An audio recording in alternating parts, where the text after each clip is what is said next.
तो hello friends, welcome back to my channel. और friend, आज की वीडियो सीरीज के अंदर हम डिस्कस करने वाले हैं how to remove barrier of communication. यहाँ दोस्तों, बैरियर्स ऑफ कम्युनिकेशन को किस तरीके से हम रिमूव करेंगे, आज की वीडियो सीरीज के अंदर हम उसी को डिस्कस करने वाले हैं। और इससे पिछले वीडियो के अंदर हम लोगों ने बैरियर्स ऑफ कम्युनिकेशन को अच्छी तरीके से डिस्कस किया है। तो बहुत सारे लेक्चर्स इंग्लिश फॉर कम्युनिकेशन के अंदर अपलोडेड हो चुके हैं। आप लोग एक बार प्लेलिस्ट को चेकआउट कीजिएगा, प्लेलिस्ट में सारी चीजें आपको मिल जाएंगी। तो आइए हम लोग स्टार्ट करते हैं। कौन कौन से तरीके होते हैं जिनकी मदद से हम बैरियर्स ऑफ कम्युनिकेशन को रिमूव कर सकते हैं, उनके बारे में हम लोग डिस्कस करते हैं। सबसे पहला आपका आता है, वो आता है कि have clarity in your thoughts. Clear. अब ये क्या होता है, इसके बारे में डीपली हम लोग जानेंगे अभी। सेकंड आपका आता है, understand the needs of your audience. Clear. Third आपका आता है, take the adequate care of your tone, language and way you are speaking. Clear. यानी आपका जो टोन है वो किस तरीके का है, आपका जो लैंग्वेज है, जो बोलने का तरीका है वो किस तरीके का है, उसके अकॉर्डिंग हम क्या करते हैं, बैरियर्स ऑफ कम्युनिकेशन को रिमूव करते हैं। आपका अगला आता है, have a feedback from the receiver.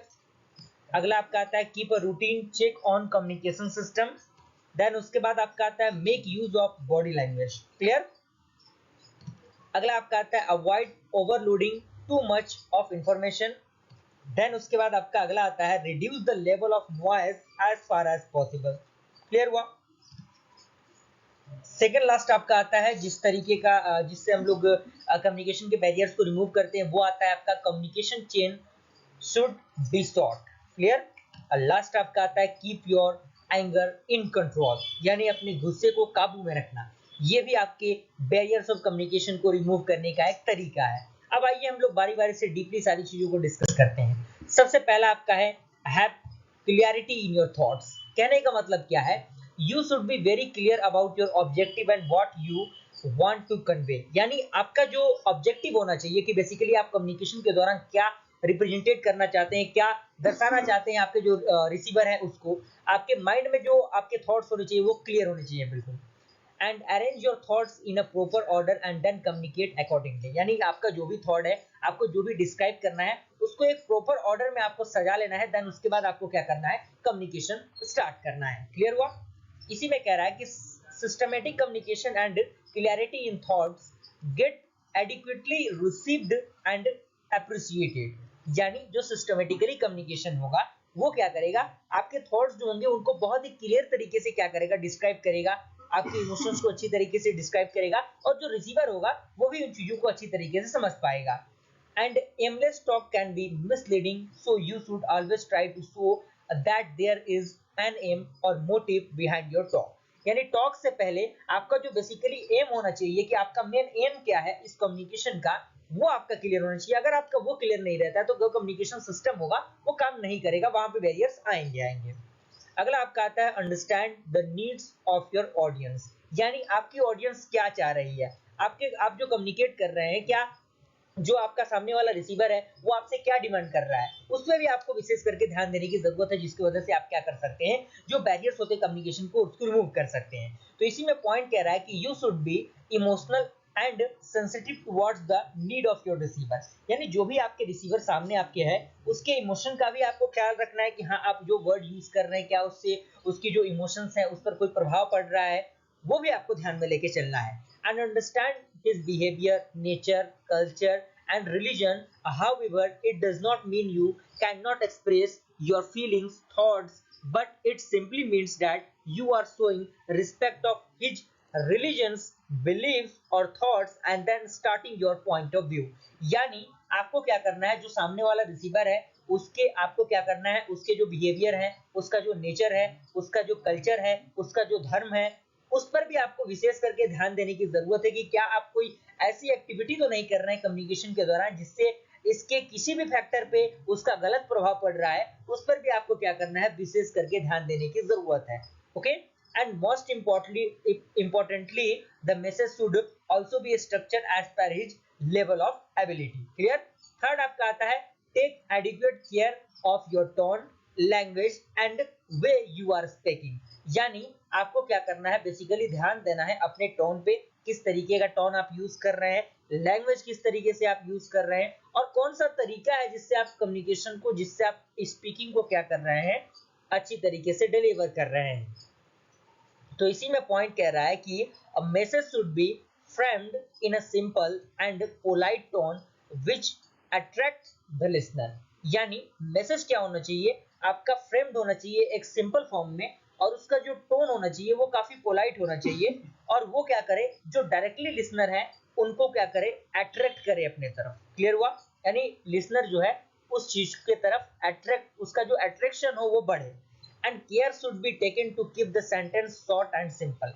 यानी जो केयर होना चाहिए वो क्या होना चाहिए, आपके जो सेंटेंस है और जो आपके सेंटेंसेस हैं उनको शॉर्ट और सिंपल बनाना होता है। And technical words should be used only where they are required the most, and the most important of all, the interest of the receiver should be kept in the mind, and the things that convey should attract the user, else you might find your audience or listening will you are speaking। यानी अगर आप बोल रहे हैं तो क्या सामने वाला ऑडियंस बोर तो नहीं हो रहा है, क्या वो चीजों को समझ पा रहा है, क्या आपके जो ऑडियंस है उन चीजों को सुन रहे हैं, ये भी आपके क्या होते हैं, इनके अंदर आता है। तो थर्ड पार्ट आपका क्लियर हुआ।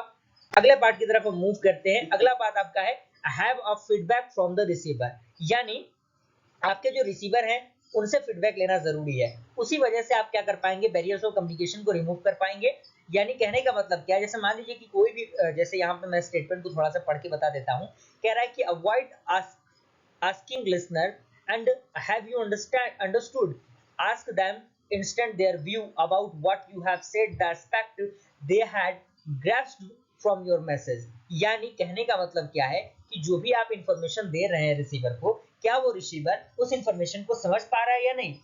अगर समझ पा रहा है तो वो क्या करेगा, उस मैसेज के अकॉर्डिंग आपको कुछ रिस्पॉन्स देगा, आपको कुछ फीडबैक देगा, जिससे कि आप समझ पाएंगे कि हाँ यहाँ पे कुछ हो रहा है। And this is a most polite and the best way to have your listener involved in a conversation। Clear? And this would help you to have better understanding of their aptitude and the interest he or she is showing towards the subject। यानी अगर वो feedback देगा तो सामने वाला बंदा भी क्या करेगा, अच्छी तरीके से कम्युनिकेशन में भाग लेगा। अगर वो फीडबैक नहीं देगा तो सामने वाले जो बंदा होगा उसको थोड़ा सा कहीं ना कहीं जो चीजें होंगी समझ में नहीं आएंगी, तभी वो आपको फीडबैक नहीं दे रहा है। तो ये इसके अंदर आती है। अगला आपका आता है keep a routine check on the communication system. यानी एक रूटीन का होना बेहद जरूरी है कम्युनिकेशन सिस्टम के अंदर। वो क्या होता है, इसमें कह रहा है कि you should analyse the weaknesses in the communication system. यानी जो आपको क्या करना चाहिए, जो वीकनेसेस है कम्युनिकेशन सिस्टम पे उस पर विशेष करके ध्यान देने की जरूरत है। And the situation needs to be analysed to decide on the appropriate way of communication and whether audience love to talk informally or formal way। यानी जो जो आपके सामने जो भी सिचुएशन आ रहा है, आप उसको किस तरीके से हैंडल कर पा रहे हैं, किस तरीके से आपका जो इनफॉर्मली और फॉर्मली तरीका होता है ऑडियंस का, वो पहुंच पा रहा है या नहीं, जो कि इसके अंदर आता है। अगला आपका आता है make use of body language. यानी बॉडी लैंग्वेज भी एक बहुत बड़ा रोल प्ले करता है आपके कम्युनिकेशन के बैरियर्स को रिमूव करने का। अगर बॉडी लैंग्वेज सही नहीं रहेगा तो कहीं ना कहीं आपके कम्युनिकेशन के अंदर बैरियर्स आएंगे। अगर बॉडी लैंग्वेज बेहतरीन रहेगा तो आप कहीं पर भी किसी भी सिचुएशन में किसी भी इंटरव्यू को आप इजिली क्रैक कर सकते हैं, क्योंकि इंटरव्यू में बॉडी लैंग्वेज का एक्सप्रेशन भी देखा जाता है। तो इसी में कह रहा है कि during the process of communication makes you make the most appropriate use of body language and avoid showing too much of emotions as the receiver might misapprehend the message। यानी आपको अवॉइड करना है, ज्यादातर कोई चीजें होती है, बहुत सारे लोग होते हैं ऐसे कि कुछ ज्यादा ही ओवर एक्टिंग वहां पे कर देते हैं, तो जो कि क्या होता है, गलत तरीका होता है, कम्युनिकेशन को बिगाड़ देता है वो।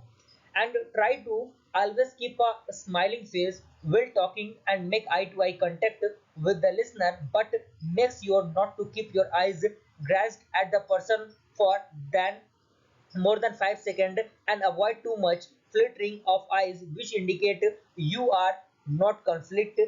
यानी आपको क्या करना है, बेसिकली अगर आप बॉडी लैंग्वेज पे ध्यान देना चाहें तो आपको क्या करना है, वहां पे अगर आपके सामने जो लिसनर बैठा हुआ है या फिर जो इंटरव्यूअर बैठा हुआ है उसके साथ आपको क्या करना है, proper eye to eye contact आपको करने की जरूरत है। अब आई टू आई कांटेक्ट करने का मतलब क्या, आपका जो फेशियल एक्सप्रेशन होना चाहिए वो भी बेहतरीन होना चाहिए, आपके चेहरे पे एक थोड़ी सी मुस्कान होनी चाहिए और आपका आई टू आई कांटेक्ट होना चाहिए। अब आई टू आई कांटेक्ट क्या कहने का मतलब क्या है कि आप किसी भी इंटरव्यूअर के चेहरे को 5 सेकंड से ज्यादा नहीं देखेंगे, क्योंकि बहुत सारे लोग ऐसे होते हैं कि चेहरे को घूरते रहते हैं, तो वो सारी चीजें कहीं ना कहीं कम्युनिकेशन के बैरियर्स के अंदर आती हैं, तो उनको थोड़ा सा आपको रिमूव करने की जरूरत है। और बहुत बेहतरीन तरीके से मैं चीजों को समझा रहा हूँ, चीजें आपको समझ में आ रही होंगी, इस बात की मैं पूरी गारंटी दे सकता हूँ, अगर आप चीजों को वीडियो को अच्छी तरीके से अगर आप देख रहे हैं तो चीजें आपको जरूर समझ में आ रही होगी। Okay, and sit in the upright position and the feel relax, यानी आपको क्या करना है, अगर आप किसी इंटरव्यूअर के पास बैठे हैं तो आपको क्या करना है, बी वेरी रिलैक्स, आपको रिलैक्स होकर बैठने की जरूरत है और हमेशा अपराइट पोजीशन में आपको बैठना है। क्लियर हुआ? अगला आपका आता है avoid overloading too much of information, यानी आपको क्या करना है, ओवरलोड जो इन्फॉर्मेशन का होता है उसको थोड़ा सा अवॉइड करना है, तभी आपका जो कम्युनिकेशन का बैरियर है वहां पे वो क्या हो सकता है, बिल्कुल सही हो सकता है। तो इसमें कह रहा है कि people would get bored if they are bombarded with the unnecessary and too much of information, यानी अगर कोई भी इंसान है, अगर उसके पास उस टॉपिक के लिए कोई भी बड़े बहुत सारी चीजें उसके पास इन्वॉल्व है, बहुत सारी इंफॉर्मेशन है और वो क्या करता है, अननेसेसरी इंफॉर्मेशन को भी स्टोर करके रखता है, तो वैसी चीजें नहीं करनी है। केवल वैसे वैसे पॉइंट्स आपको बताने हैं जो उस प्रोडक्ट के अकॉर्डिंग बेस्ट से बेस्ट हो। Clear? And so try to deliver the part which are useful and informative and the value of listener in a important most simple and straight forward way. जैसा कि मैंने बताया कि आपको क्या करना है, केवल वैल्यूएबल चीजों को ही बताना है जिससे लिसनर समझे और उसके अकॉर्डिंग जो प्रोडक्ट का डील है वो बिल्कुल बेहतर तरीके से हो सके। And there should not be any confusion left in the mind of the listener, यानी कोई भी कंफ्यूजन लिसनर के माइंड में नहीं रहनी चाहिए। क्लियर? अगला आपका आता है reduce the level of noise as far as possible, यानी आपको क्या करना है, जितने भी लेवल ऑफ नॉइज होते हैं उनको आपको रिमूव करने की जरूरत है। ज्यादा हो हल्ला वाली जगहों पे, शोर शराबे वाली जगहों पे आपको कम्युनिकेशन नहीं करना है।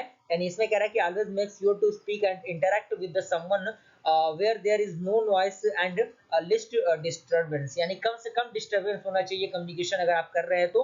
And find the source of noise, remove it and then start conversing, यानी आपको क्या करना है, जहां से भी सोर्स ऑफ नॉइज आ रहा है उसको थोड़ा सा रिमूव करना है, देन उसके बाद आपको क्या करना है, कम्युनिकेशन को स्टार्ट करने की जरूरत है। अब हमारा लास्ट आता है, वो आपका आता है avoid the overloading too much of information, जो कि हमने बताया, और जो आपका कन्वर्सेशन है जो कि नॉइज के लिए, जो कि मैंने अभी बताया आपको।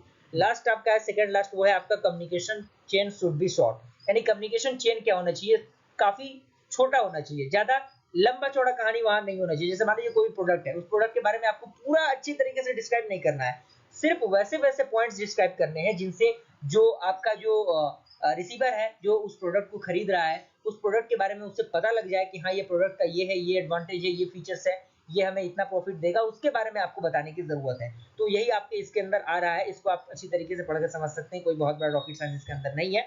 अब क्या लास्ट आता है आपका keep your anger in control, यानी आपका जो गुस्सा है वो हमेशा कंट्रोल रखने की जरूरत है। कई बार ऐसा सिचुएशन बन जाता है कम्युनिकेशन के दौरान जिसमें हमें खुद को थोड़ा सा कंट्रोल करने की जरूरत रहती है। अगर हम खुद को कंट्रोल नहीं करेंगे तो चीजें कुछ ज्यादा ही खराब हो जाएंगी, जिससे कि हमारा जो कम्युनिकेशन स्किल होगा, जो कम्युनिकेशन सिस्टम होगा, वो बिल्कुल क्या होगा, डिस्ट्रॉय होगा। तो इस तरीके से हमने क्या किया, बैरियर्स ऑफ कम्युनिकेशन को डिस्कस कर लिया, और बैरियर्स ऑफ कम्युनिकेशन को किस तरीके से हम रिमूव करते हैं इसको भी हमने बहुत बेहतरीन तरीके से कंप्लीट कर लिया। अगर वीडियो पसंद आए तो लाइक जरूर कीजिएगा। मिलते हैं ऐसे इंटरेस्टिंग वीडियो के साथ, तब तक के लिए थैंक यू।